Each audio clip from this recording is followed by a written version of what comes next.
Capítulo 3 do Poder Judiciário. Seção 1. Disposições Gerais.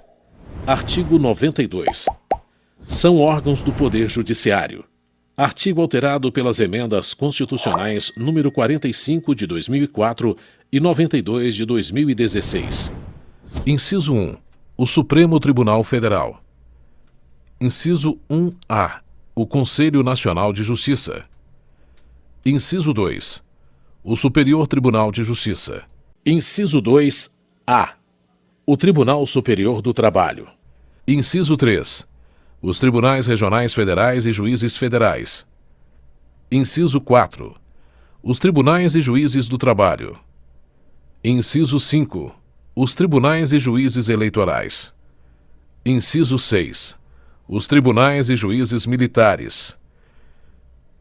Inciso 7. Os Tribunais e Juízes dos Estados e do Distrito Federal e Territórios. Parágrafo 1º. O Supremo Tribunal Federal, o Conselho Nacional de Justiça e os Tribunais Superiores têm sede na capital federal. Parágrafo 2º. O Supremo Tribunal Federal e os Tribunais Superiores têm jurisdição em todo o território nacional. Artigo 93. Lei complementar de iniciativa do Supremo Tribunal Federal disporá sobre o Estatuto da Magistratura, observados os seguintes princípios. Artigo alterado pelas emendas constitucionais número 19 de 1998, número 20 de 1998 e número 45 de 2004. Inciso 1. Ingresso na carreira, cujo cargo inicial será o de juiz substituto, mediante concurso público de provas e títulos, com a participação da Ordem dos Advogados do Brasil em todas as fases, exigindo-se do bacharel em Direito, no mínimo 3 anos de atividade jurídica e obedecendo-se, nas nomeações, à ordem de classificação. Inciso 2. Promoção de entrância para entrância, alternadamente por antiguidade e merecimento, atendidas às seguintes normas. Alínea A. É obrigatória a promoção do juiz que figure por 3 vezes consecutivas ou 5 alternadas em lista de merecimento. Alínea B. A promoção por merecimento pressupõe 2 anos de exercício na respectiva entrância e integrar o juiz à primeira quinta parte da lista de antiguidade desta, salvo se não houver com tais requisitos quem aceite o lugar vago. Alínea C. Aferição do merecimento conforme o desempenho e pelos critérios objetivos de produtividade e presteza no exercício da jurisdição e pela frequência e aproveitamento em cursos oficiais ou reconhecidos de aperfeiçoamento. Alínea D. Na apuração de antiguidade, o tribunal somente poderá recusar o juiz mais antigo pelo voto fundamentado de 2/3 de seus membros, conforme procedimento próprio e assegurada ampla defesa, repetindo-se a votação até fixar-se a indicação. Alínea E. Não será promovido o juiz que, injustificadamente, retiver autos em seu poder além do prazo legal, não podendo devolvê-los ao cartório sem o devido despacho ou decisão. Inciso 3. O acesso aos tribunais de segundo grau far-se-á por antiguidade e merecimento alternadamente apurados na última ou única entrância. Inciso 4. Previsão de cursos oficiais de preparação, aperfeiçoamento e promoção de magistrados, constituindo etapa obrigatória do processo de vitaliciamento à participação em curso oficial ou reconhecido por Escola Nacional de Formação e Aperfeiçoamento de Magistrados. Inciso 5. O subsídio dos ministros dos tribunais superiores corresponderá a 95% do subsídio mensal fixado para os ministros do Supremo Tribunal Federal e os subsídios dos demais magistrados serão fixados em lei e escalonados em nível federal e estadual, conforme as respectivas categorias da estrutura judiciária nacional, não podendo a diferença entre uma e outra ser superior a 10% ou inferior a 5%, nem exceder a 95% do subsídio mensal dos ministros dos tribunais superiores, obedecido em qualquer caso o disposto nos artigos 37, inciso 11 e 39, parágrafo 4º. Inciso 6. A aposentadoria dos magistrados e a pensão de seus dependentes observarão o disposto no artigo 40. Inciso 7. O juiz titular residirá na respectiva comarca, salvo autorização do tribunal. Inciso 8. O ato de remoção, disponibilidade e aposentadoria do magistrado, por interesse público, fundar-se-á em decisão por voto da maioria absoluta do respectivo tribunal ou do Conselho Nacional de Justiça, assegurada ampla defesa. Inciso 8-A. A remoção a pedido ou a permuta de magistrados de comarca de igual entrância atenderá, no que couber, ao disposto nas alíneas A, B, C e E do inciso 2. Inciso 9. Todos os julgamentos dos órgãos do Poder Judiciário serão públicos e fundamentadas todas as decisões, sob pena de nulidade, podendo a lei limitar a presença em determinados atos às próprias partes e a seus advogados, ou somente a estes em casos nos quais a preservação do direito à intimidade do interessado no sigilo não prejudique o interesse público à informação. Inciso 10. As decisões administrativas dos tribunais serão motivadas e em sessão pública, sendo as disciplinares tomadas pelo voto da maioria absoluta de seus membros. Inciso 11. Nos tribunais com número superior a 25 julgadores, poderá ser constituído órgão especial com o mínimo de 11 e o máximo de 25 membros para o exercício das atribuições administrativas e jurisdicionais delegadas da competência do Tribunal Pleno, provendo-se metade das vagas por antiguidade e a outra metade por eleição pelo Tribunal Pleno. Inciso 12. A atividade jurisdicional será ininterrupta, sendo vedado férias coletivas nos juízos e tribunais de segundo grau, funcionando nos dias em que não houver expediente forense normal, juízes em plantão permanente. Inciso 13. O número de juízes na unidade jurisdicional será proporcional à efetiva demanda judicial e à respectiva população. Inciso 14. Os servidores receberão delegação para a prática de atos de administração e atos de mero expediente sem caráter decisório. Inciso 15. A distribuição de processos será imediata, em todos os graus de jurisdição. Artigo 94. 1/5 dos lugares dos tribunais regionais federais, dos tribunais dos estados e do Distrito Federal e territórios será composto de membros do Ministério Público com mais de 10 anos de carreira e de advogados de notório saber jurídico e de reputação ilibada com mais de 10 anos de efetiva atividade profissional, indicados em lista sêxtupla pelos órgãos de representação das respectivas classes. Parágrafo único. Recebidas as indicações, o tribunal formará a lista tríplice, enviando-a ao Poder Executivo, que nos 20 dias subsequentes escolherá um de seus integrantes para nomeação. Artigo 95. Os juízes gozam das seguintes garantias: : Artigo alterado pelas emendas constitucionais número 19 de 1998 e número 45 de 2004. Inciso 1. Vitaliciedade, que no primeiro grau só será adquirida após 2 anos de exercício, dependendo a perda do cargo, nesse período, de deliberação do tribunal a que o juiz estiver vinculado e nos demais casos de sentença judicial transitada em julgado. Inciso 2. Inamovibilidade, salvo por motivo de interesse público, na forma do artigo 93, inciso 8. Inciso 3. Irredutibilidade de subsídio, ressalvado o disposto nos artigos 37, incisos 10 e 11, 39, parágrafo 4º, 150, inciso 2, 153, inciso 3 e 153, parágrafo 2º, inciso 1. Parágrafo único. Aos juízes é vedado: Inciso 1. Exercer, ainda que em disponibilidade, outro cargo ou função, salvo uma de magistério. Inciso 2. Receber, a qualquer título ou pretexto, custas ou participação em processo. Inciso 3. Dedicar-se à atividade político-partidária. Inciso 4. receber, a qualquer título ou pretexto, auxílios ou contribuições de pessoas físicas, entidades públicas ou privadas, ressalvadas as exceções previstas em lei. Inciso 5. Exercer a advocacia no juízo ou tribunal do qual se afastou antes de decorridos 3 anos do afastamento do cargo por aposentadoria ou exoneração. Artigo 96. Compete privativamente. Artigo alterado pelas emendas constitucionais 19 de 1998 e número 41 de 2003. Inciso 1. Aos tribunais. Alínea A. Eleger seus órgãos diretivos e elaborar seus regimentos internos, com observância das normas de processo e das garantias processuais das partes, dispondo sobre a competência e o funcionamento dos respectivos órgãos jurisdicionais e administrativos.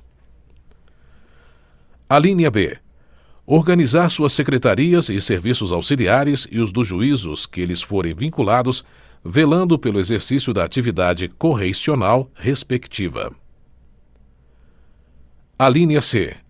Prover, na forma prevista nesta Constituição, os cargos de juiz de carreira da respectiva jurisdição. Alínea D. Propor a criação de novas varas judiciárias. Alínea E. Prover, por concurso público de provas ou de provas e títulos, obedecido o disposto no artigo 169, parágrafo único, os cargos necessários à administração da Justiça, exceto os de confiança assim definidos em lei. Alínea F.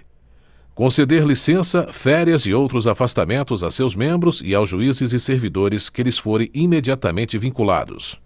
Inciso 2. Ao Supremo Tribunal Federal, aos tribunais superiores e aos tribunais de justiça, propor ao Poder Legislativo respectivo, observado o disposto no artigo 169, Alínea A. A alteração do número de membros dos tribunais inferiores. Alínea B. A criação e a extinção de cargos e a remuneração dos seus serviços auxiliares e dos juízos que lhes forem vinculados, bem como a fixação do subsídio de seus membros e dos juízes, inclusive dos tribunais inferiores, onde houver. Alínea C. A criação ou extinção dos tribunais inferiores. Alínea D.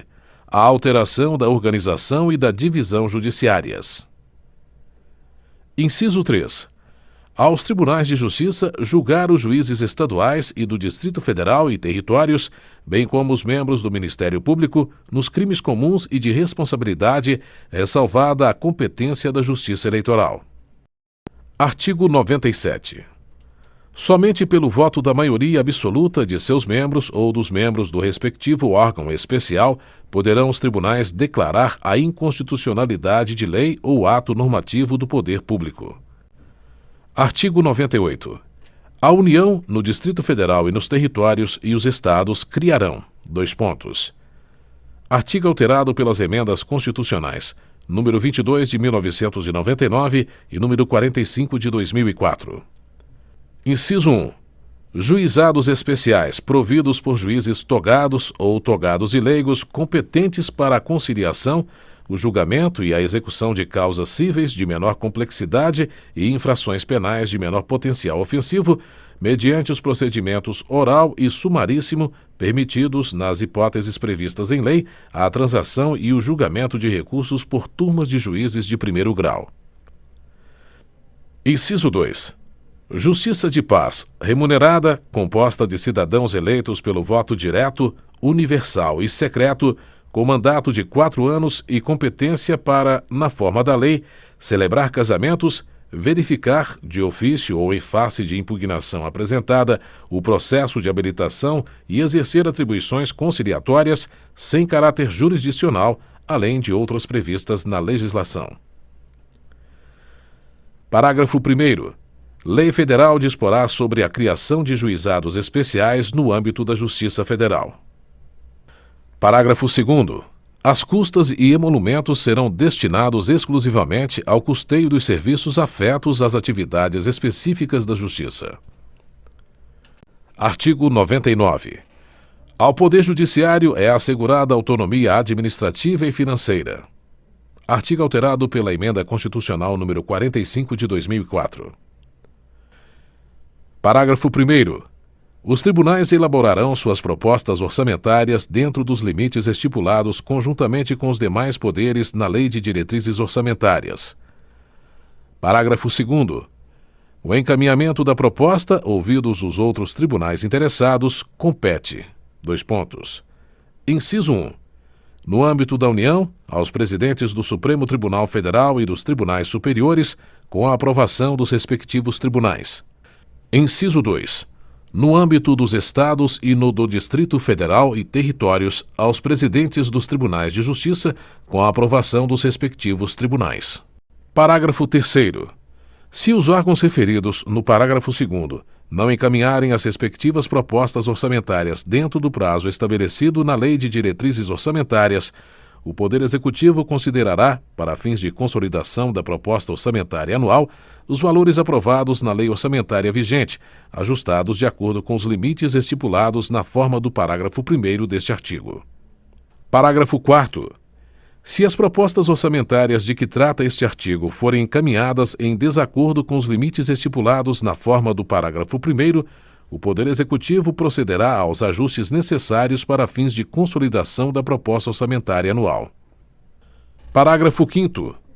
Durante a execução orçamentária do exercício, não poderá haver a realização de despesas ou a assunção de obrigações que extrapolem os limites estabelecidos na Lei de Diretrizes Orçamentárias, exceto se previamente autorizadas mediante a abertura de créditos suplementares ou especiais. Artigo 100. Os pagamentos devidos pelas fazendas públicas federal, estaduais, distrital e municipais, em virtude de sentença judiciária, far-se-ão exclusivamente na ordem cronológica de apresentação dos precatórios e à conta dos créditos respectivos, proibida a designação de casos ou de pessoas nas dotações orçamentárias e nos créditos adicionais abertos para este fim. Artigo alterado pelas emendas constitucionais número 62 de 2009 e 94 de 2016. Parágrafo 1º. Os débitos de natureza alimentícia compreendem aqueles decorrentes de salários, vencimentos, proventos, pensões e suas complementações, benefícios previdenciários e indenizações por morte ou por invalidez, fundadas em responsabilidade civil, em virtude de sentença judicial transitada em julgado, e serão pagos com preferência sobre todos os demais débitos, exceto sobre aqueles referidos no parágrafo 2º deste artigo. Parágrafo 2º. Os débitos de natureza alimentícia cujos titulares originários ou por sucessão hereditária tenham 60 anos de idade ou sejam portadores de doença grave ou pessoas com deficiência, assim definidos na forma da lei, serão pagos com preferência sobre todos os demais débitos até o valor equivalente ao triplo fixado em lei para os fins do disposto no parágrafo 3º deste artigo, admitido o fracionamento para essa finalidade, sendo que o restante será pago na ordem cronológica de apresentação do precatório. Parágrafo 3º. O disposto no caput deste artigo relativamente à expedição de precatórios não se aplica aos pagamentos de obrigações definidas em leis como de pequeno valor que as fazendas referidas devam fazer em virtude de sentença judicial transitada em julgado. Parágrafo 4º. Para os fins do disposto no parágrafo 3º, poderão ser fixados, por leis próprias, valores distintos às entidades de direito público, segundo as diferentes capacidades econômicas, sendo o mínimo igual ao valor do maior benefício do regime geral de previdência social. Parágrafo 5º. É obrigatória a inclusão no orçamento das entidades de direito público de verba necessária ao pagamento de seus débitos, oriundos de sentenças transitadas em julgado, constantes de precatórios judiciários apresentados até 1º de julho, fazendo-se o pagamento até o final do exercício seguinte, quando terão seus valores atualizados monetariamente. Parágrafo 6º. As dotações orçamentárias e os créditos abertos serão consignados diretamente ao Poder Judiciário, cabendo ao presidente do tribunal que proferir a decisão exequenda determinar o pagamento integral e autorizar, a requerimento do credor e exclusivamente para os casos de preterimento de seu direito de precedência ou de não alocação orçamentária do valor necessário à satisfação do seu débito, o sequestro da quantia respectiva. Parágrafo 7º. O presidente do tribunal competente que, por ato comissivo ou omissivo, retardar ou tentar frustrar a liquidação regular de precatórios, incorrerá em crime de responsabilidade e responderá também perante o Conselho Nacional de Justiça. Parágrafo 8º. É vedada a expedição de precatórios complementares ou suplementares de valor pago, bem como o fracionamento, repartição ou quebra do valor da execução para fins de enquadramento de parcela do total ao que dispõe o parágrafo 3º deste artigo. Parágrafo 9º. No momento da expedição dos precatórios, independentemente de regulamentação, deles deverá ser abatido, a título de compensação, valor correspondente aos débitos líquidos e certos inscritos ou não em dívida ativa e constituídos contra o credor original pela fazenda pública devedora, incluídas parcelas vincendas de parcelamentos, ressalvados aqueles cuja execução esteja suspensa em virtude de contestação administrativa ou judicial. Parágrafo declarado inconstitucional em controle concentrado pelo Supremo Tribunal Federal. Parágrafo 10. Antes da expedição dos precatórios, o tribunal solicitará à Fazenda Pública devedora para resposta em até 30 dias, sob pena de perda do direito de abatimento, informação sobre os débitos que preencham as condições estabelecidas no parágrafo 9º para os fins nele previstos. Parágrafo declarado inconstitucional em controle concentrado pelo Supremo Tribunal Federal. Parágrafo 11. É facultada ao credor, conforme estabelecido em lei da entidade federativa devedora, a entrega de créditos em precatórios para a compra de imóveis públicos do respectivo ente federado. Parágrafo 12. A partir da promulgação desta emenda constitucional, a atualização de valores de requisitórios após sua expedição até o efetivo pagamento, independentemente de sua natureza, será feita pelo Índice Oficial de Remuneração Básica da Caderneta de Poupança e, para fins de compensação da mora, incidirão juros simples no mesmo percentual de juros incidentes sobre a caderneta de poupança, ficando excluída a incidência de juros compensatórios. Expressões independentemente de sua natureza e Índice Oficial de Remuneração Básica da Caderneta de Poupança, declaradas inconstitucionais em controle concentrado pelo Supremo Tribunal Federal. Parágrafo 13. O credor poderá ceder total ou parcialmente seus créditos em precatórios a terceiros, independentemente da concordância do devedor, não se aplicando ao cessionário o disposto nos parágrafos 2º e 3º. Parágrafo 14. A cessão de precatórios somente produzirá efeitos após comunicação por meio de petição protocolizada ao tribunal de origem e à entidade devedora. Parágrafo 15.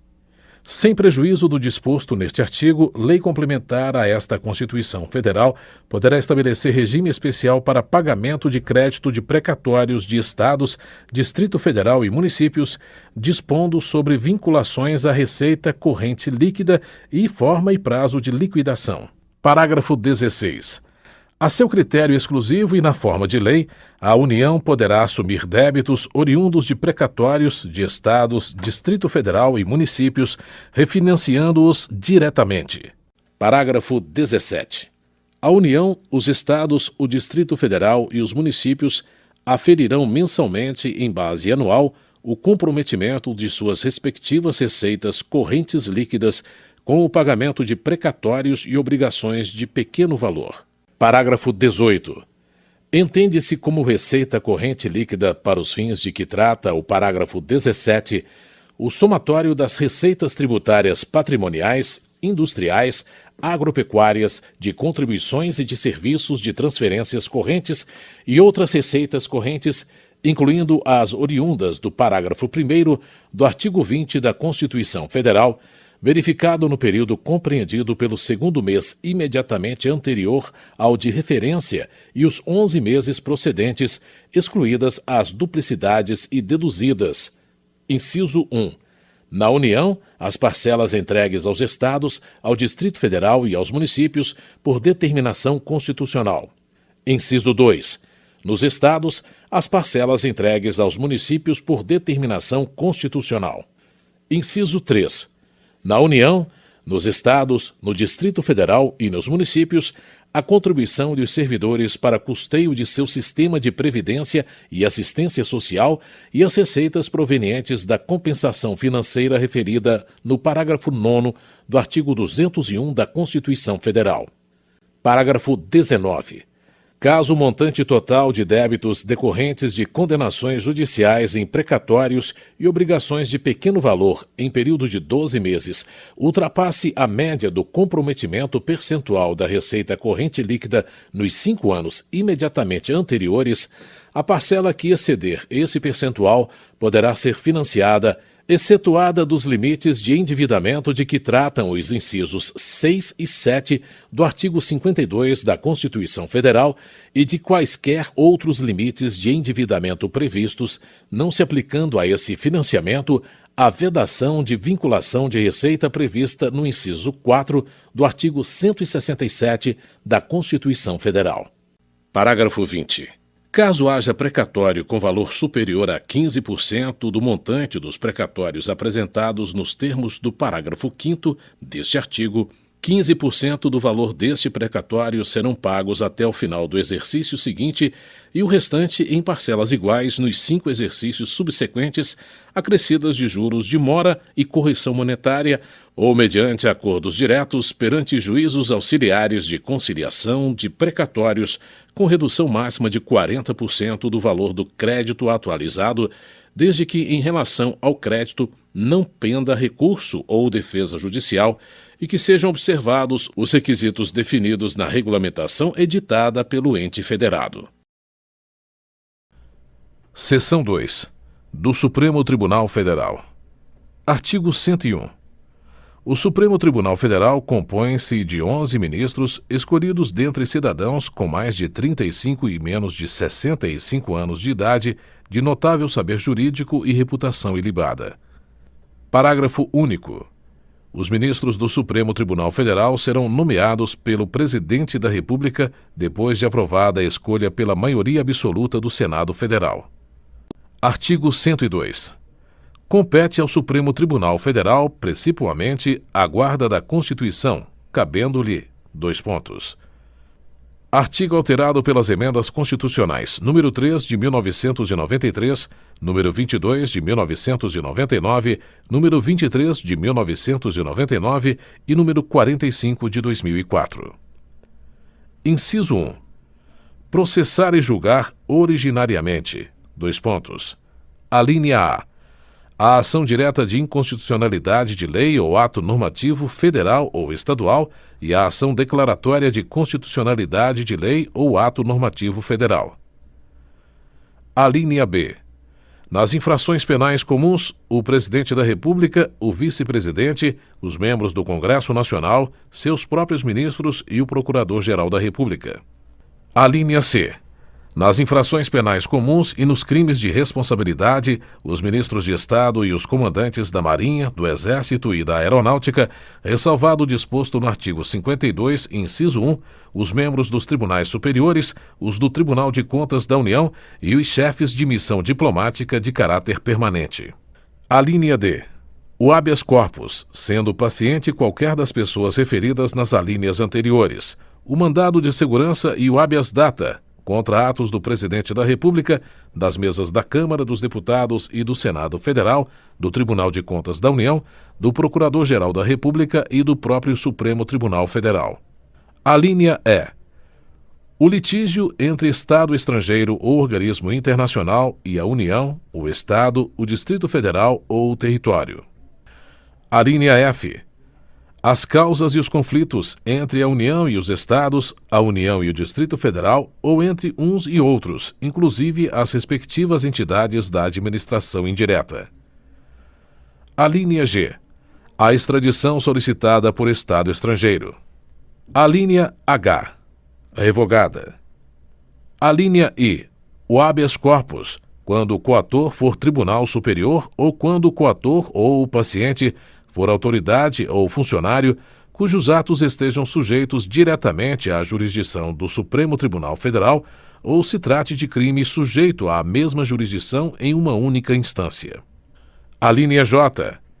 A revisão criminal e a ação rescisória de seus julgados. Alínea L. a reclamação para a preservação de sua competência e garantia da autoridade de suas decisões. Alínea M.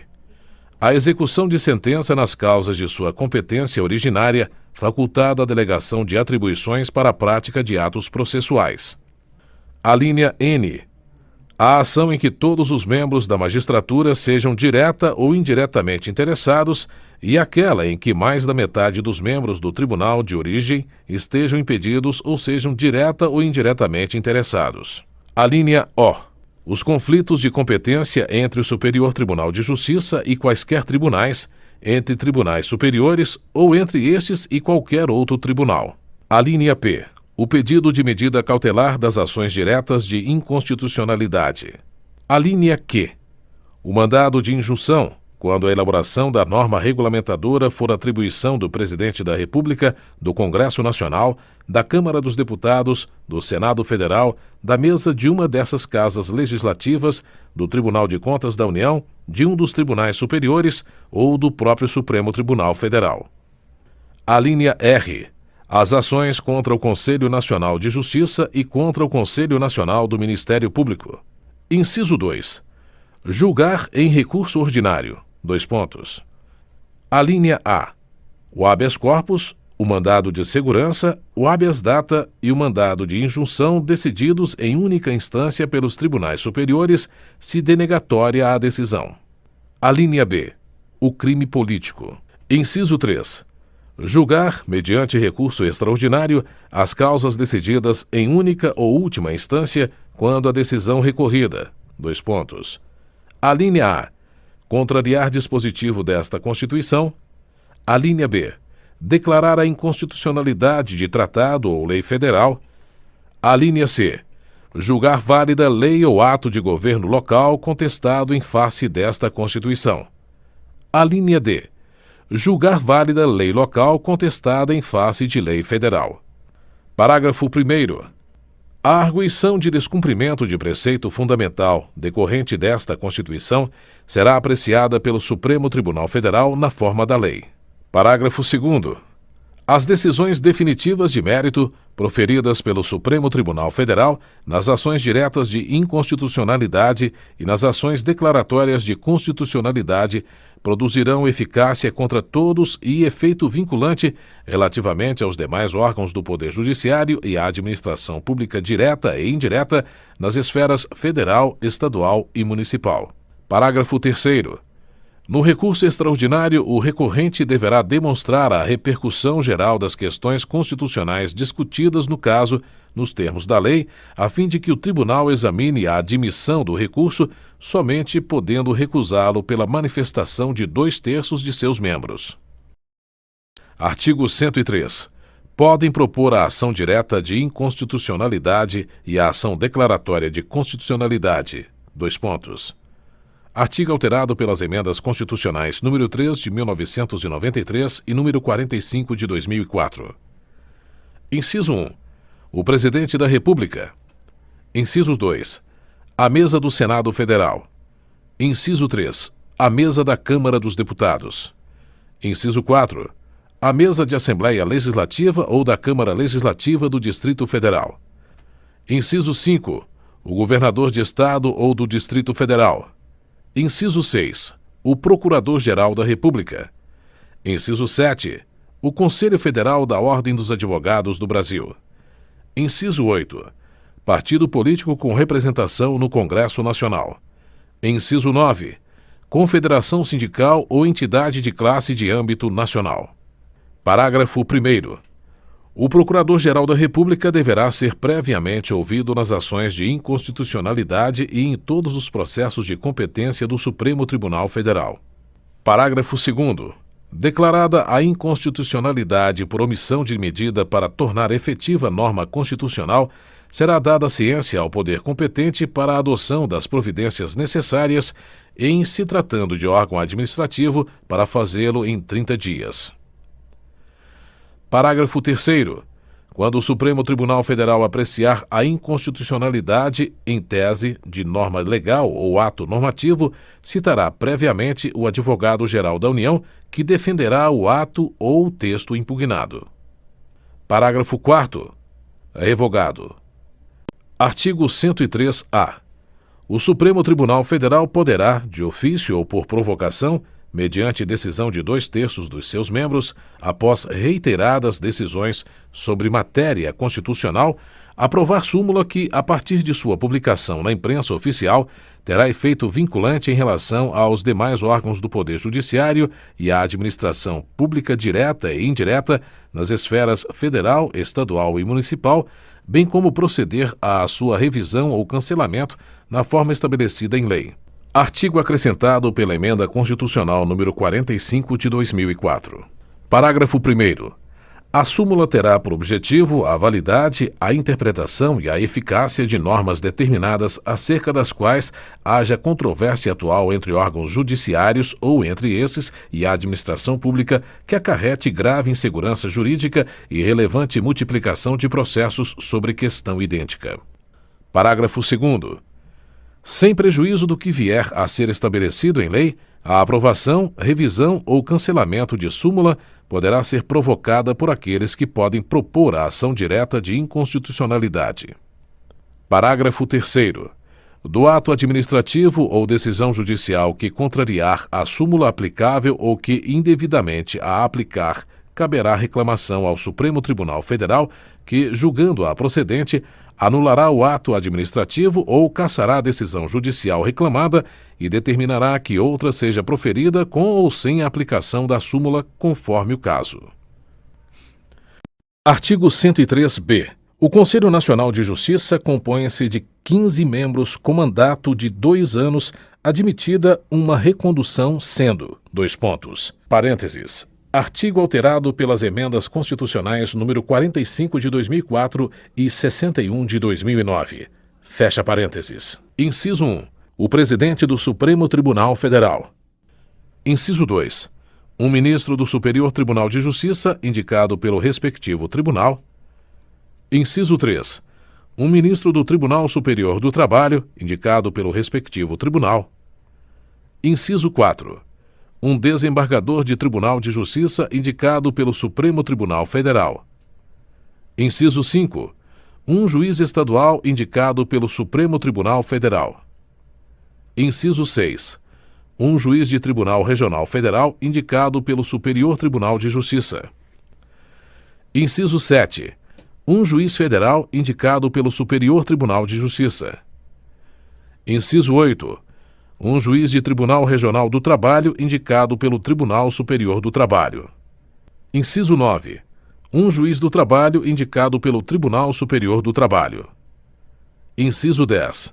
Um membro do Ministério Público da União indicado pelo Procurador-Geral da República. Inciso 11. Um membro do Ministério Público Estadual escolhido pelo Procurador-Geral da República dentre os nomes indicados pelo órgão competente de cada instituição estadual. Inciso 12. 2 advogados indicados pelo Conselho Federal da Ordem dos Advogados do Brasil. Inciso 13. 2 cidadãos de notável saber jurídico e reputação ilibada indicados, um pela Câmara dos Deputados e outro pelo Senado Federal. Parágrafo 1º.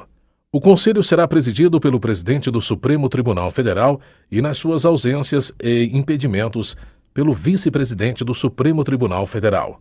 Parágrafo 2º. Os demais membros do Conselho serão nomeados pelo Presidente da República depois de aprovada a escolha pela maioria absoluta do Senado Federal. Parágrafo 3º. Não efetuadas no prazo legal, as indicações previstas neste artigo, caberá a escolha ao Supremo Tribunal Federal. Parágrafo 4º. Compete ao Conselho o controle da atuação administrativa e financeira do Poder Judiciário e do cumprimento dos deveres funcionais dos juízes, cabendo-lhe, além de outras atribuições que lhe forem conferidas pelo Estatuto da Magistratura. Inciso 1. Zelar pela autonomia do Poder Judiciário e pelo cumprimento do Estatuto da Magistratura, podendo expedir atos regulamentares no âmbito de sua competência ou recomendar providências. Inciso 2. Zelar pela observância do artigo 37 e apreciar, de ofício ou mediante provocação, a legalidade dos atos administrativos praticados por membros ou órgãos do Poder Judiciário, podendo desconstituí-los, revê-los ou fixar prazo para que se adotem as providências necessárias ao exato cumprimento da lei, sem prejuízo da competência do Tribunal de Contas da União. Inciso 3. Receber e conhecer das reclamações contra membros ou órgãos do Poder Judiciário, inclusive contra seus serviços auxiliares, serventias e órgãos prestadores de serviços notariais e de registro que atuem por delegação do Poder Público ou oficializados, sem prejuízo da competência disciplinar e correicional dos tribunais, podendo avocar processos disciplinares em curso e determinar a remoção, a disponibilidade ou a aposentadoria com subsídios ou proventos proporcionais ao tempo de serviço e aplicar outras sanções administrativas, assegurada ampla defesa. Inciso 4. Representar ao Ministério Público no caso de crime contra a administração pública ou de abuso de autoridade. Inciso 5. Rever, de ofício ou mediante provocação, os processos disciplinares de juízes e membros de tribunais julgados há menos de 1 ano. Inciso 6. Elaborar semestralmente relatório estatístico sobre processos e sentenças prolatadas por unidade da Federação nos diferentes órgãos do Poder Judiciário. Inciso 7. Elaborar relatório anual propondo as providências que julgar necessárias sobre a situação do Poder Judiciário no país e as atividades do Conselho, o qual deve integrar mensagem do presidente do Supremo Tribunal Federal a ser remetida ao Congresso Nacional por ocasião da abertura da sessão legislativa. Parágrafo 5º. O ministro do Superior Tribunal de Justiça exercerá a função de ministro corregedor e ficará excluído da distribuição de processos no tribunal, competindo-lhe, além das atribuições que lhe forem conferidas pelo Estatuto da Magistratura, as seguintes: Inciso 1. Receber as reclamações e denúncias de qualquer interessado relativas aos magistrados e aos serviços judiciários. Inciso 2. Exercer funções executivas do Conselho, de inspeção e de correição geral. Inciso 3. Requisitar e designar magistrados, delegando-lhes atribuições e requisitar servidores de juízos ou tribunais, inclusive nos Estados, Distrito Federal e territórios. Parágrafo 6º. Junto ao Conselho oficiarão o Procurador-Geral da República e o presidente do Conselho Federal da Ordem dos Advogados do Brasil. Parágrafo 7º. A União, inclusive no Distrito Federal e nos territórios, criará ouvidorias de justiça competentes para receber reclamações e denúncias de qualquer interessado contra membros ou órgãos do Poder Judiciário ou contra seus serviços auxiliares, representando diretamente ao Conselho Nacional de Justiça. Seção 3. Do Superior Tribunal de Justiça. Artigo 104. O Superior Tribunal de Justiça compõe-se de, no mínimo, 33 ministros. Artigo alterado pela Emenda Constitucional número 45 de 2004. Parágrafo único. Os ministros do Superior Tribunal de Justiça serão nomeados pelo Presidente da República, dentre brasileiros com mais de 35 e menos de 65 anos, de notável saber jurídico e reputação ilibada, depois de aprovada a escolha pela maioria absoluta do Senado Federal, sendo: Inciso 1. 1/3 dentre juízes dos tribunais regionais federais e 1/3 dentre desembargadores dos tribunais de justiça, indicados em lista tríplice elaborada pelo próprio tribunal. Inciso 2. 1/3 em partes iguais dentre advogados e membros do Ministério Público Federal, Estadual, do Distrito Federal e dos territórios, alternadamente indicados na forma do artigo 94.